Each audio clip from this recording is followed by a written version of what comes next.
basibona uba bazi. Basibona uba bazi. Umntoze in the spirit uyazazi. Isazela sakho siyakuxelela uba there is akho bantu ba-frustrator njengabantu abanjalo.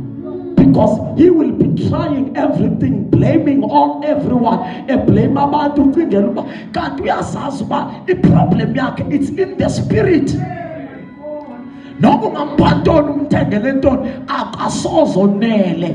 Umntoze in the spirit onahlekelwe yinengubo uhleleza. Remember after besibona uba bazi ithi iBhayibhile bazama ukuthunga amagqabi omkhiwane. They try to cover themselves with fig tree. Problem about the fig trees is that ziyatsha, they wither, ziyabuna, ziyafuthuluka ziphele.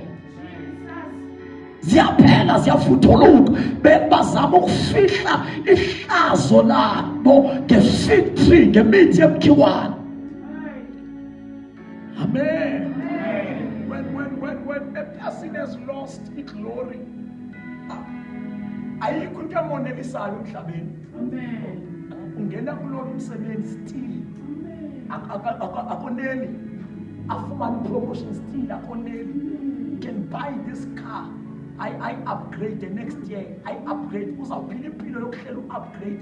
Impilo yakhe ayibikho stable because uhlele finisher some emptiness. And the emptiness le ayizu omnye adathathe out of a driver le emptiness. And then xa ifike emthathweni u-expect uba lo muntu athathe na uzawufilfila la emptiness. God, it's only the presence of God that is designed to fill that space. That's why imitshato iqhawuka abantu bengenamitshato imitshato, because utshata abantu ba u-expect ispouse sidlala irole kaThixo. It's only God lo makayofuna uThixo.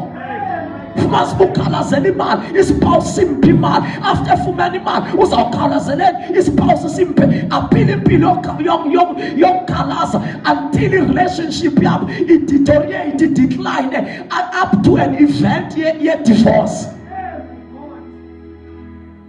Ufoster abantu ba even now in relationship nasemsebenzini nasesikolweni you always having problems ne colleagues. It's because you need glory. Once yafika iglory ubomi bakho buba settled. Ingxaki ezininzi zabantu zinonto kwenza ne-glory ne-connection ne-relationship noThixo. When the relationship of a man is poor, when the relationship phakathi komuntu noThixo is poor, Lord, it becomes a problem. Bane-stress, stress, depression, everything yonke into. Most of depression cases, that depression zenziwa kuba umuntu is not close. There's a gap between you and God. Yeah, I know by nisi adopted indaba ye depression sayamkela sayenze yethu. I don't talk out of ignorance and delele bantu bane depression. I know depression is real and yenzeka. Amen. But it's not our thing.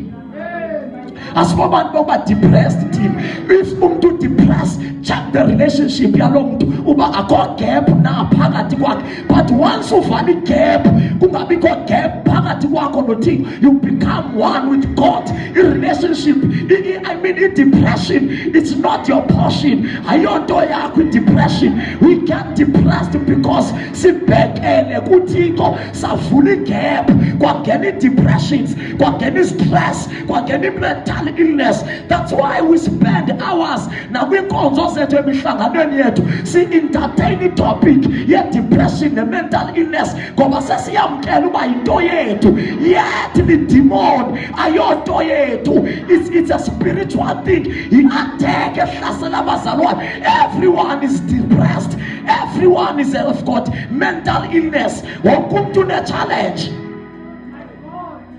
Amen. It happens as a result of decline kwi-relationship yakho noThixo. Amen. So ithi iBhayibhile basibona uba bazama ukuthunga amagqabi. When you have lost that glory, uphila impilo yokuzama ukuthunga amagqabi. You try with your efforts.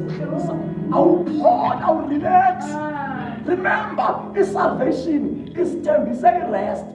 Uthe izandla kumnonke nina nebulaleyo ayisindwa. Isayini uma uhleli kahle uThixo, you must rest. I-depression ingena ndawo ke ngoku ne-rest. Asidibani. Once you get depressed, it means rest. Awukafumani formula. You still need to seek the face of the Lord. Ufuna indlela zikaThixo kuba kurestwa kanjani. Why you ungarestanga? Why? Because you must rest. Unemployment inyuka, urest abantwana bekwi-drugs behlupha, urest uhlupheka, ungena kutya, ungena mali kwi-account, but still ayinanto kwenza ne-happenings, ne-situation, ne-condition. Irest unconditional, irest supernatural, irest extraordinary. Evene ezulwini sisipho sosindiso is a life in abundance, life. If usa-stress ukuba uphangele ngumntotho awukayifumani izowela. But awuzowe uba ukafumana umsebenzi unento ethi kusala ithuba loba ndikhonza uThixo ngale ndlela okanye uThixo usandifundisa into ezithile. It's nothing to kill you. Ayonto ekwenza ufe, ayonto ekwenza ukhale. Now you see our figure girls zethu zihuqa inyawo. They are hopeless, but imisebenzi ayikho. I mean the world ikhalela imisebenzi nathi sikhalela imisebenzi. Asiphili ngemisebenzi. We live by God, a righteous shall live by faith. Lokholwa ilungisa yawuhlubomi ngokholo, right? Yawuhlubomi ngokholo. Amen. So dithethe glory. That is a connection, intimacy, relationship, the likeness and the image with God. Amen. The likeness and the image, you must resemble God. Holiness, the likeness and the image of God.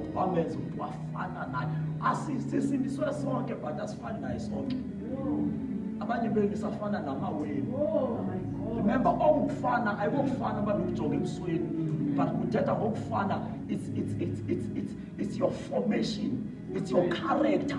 It's something that comes from within you. Amethetha ngesipili ngehambo yakho. Abanye benu safana namantombazana aseCalifornia. Ne-character ngumama waseCalifornia. I can tell uba umama waselokishini ayikakufumani gospel. Sebude, you still need to sing. Usa describe njengentombi yaselokishini unezimbo zelokishi. Usafuna kuphuma izimbo zelokishi ungena izimbo zikaKristu. Usenemikhwa yakwaRhadebe. Usabizwa nje ngwakwaJola. Engathethanga siyambona uba nguJola le useyindoda esiXhosa. Abukaphumi ubuXhosa. Usene-Africanism. Igospel ayikakuthambisi. Kuphuma ubuXhosa. Kuphuma ubudoda. Usazazi buyindoda. Ayikakwenzi into awayitholi. Xa soyithole asikuboni buyindoda. But sibona umntwana kaKristu. Asikuboni ngwaselokishini. Asikuboni ngwasedolophini. Ngwasemikhukwini. Sibona umntwana kaKristu. Indlela impilo yakho iyasixelela uba ngowasezulwini. Because igospel kufuneka ikhuphe imikhwa yakwaRhadebe ifake izimbo zasezulwini. Ikhuphe imikhwa yaseCalifornia ifake izimbo zasezulwini. Kuthiwa nguKristu. Ithi iBhayibhile baphiwe igama kwathiwa ngamaKristu.